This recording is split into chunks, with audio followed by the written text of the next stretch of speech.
So one guy asked me to do a video on how I built this scooter and made it work as a water-cooled scooter. I called DDM Racing and I said, hey, is this motor, the G300 PUM, does it have the same bolt pattern as a standard scooter motor? And they're like, yes. So I bought it. This water pump is what I use to move the water. It runs off the pulse of the engine. There's a manifold they sell with this water pump. It's like 20 bucks for the kit. That uses the pulse of the motor to drive this thing like a fuel pump in a lawn tractor or something like that, a little lawnmower. This radiator I got off Amazon. It's for a PC, and I actually went too small. I didn't want a big radiator because I didn't want to mount it vertical somewhere and like have it get in my way, but I don't like it on the deck anymore. So I just kind of bolted it on there. This canister, I went to Summit Racing and ordered a aluminum radiator top with a cap, and I welded it to the AC dryer that used to be in my Integra. And then I drilled a hole in the bottom and tapped it for this fitting.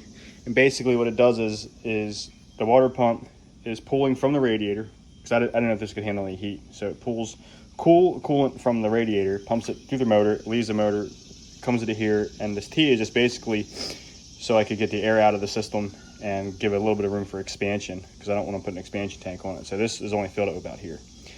And that's pretty much it. I ran these hoses here. These are just a 1/4 inch fuel line from Parts Unlimited, and I just ran it underneath the deck.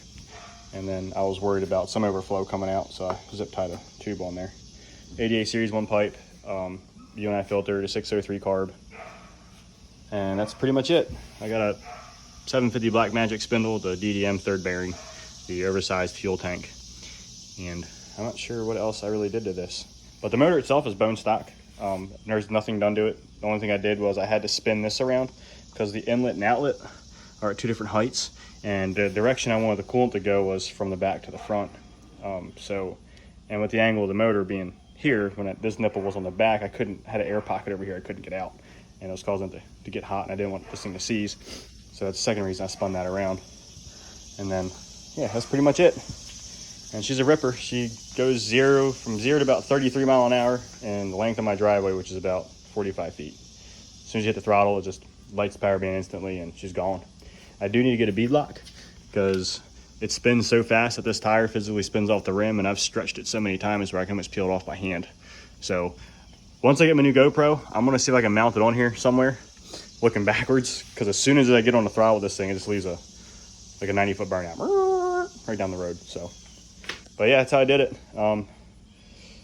Well, I could do more to this motor too. I could throw a timing advance key in there and see what happens and maybe port it, but for now she's just a little ripper. But that's how I did it.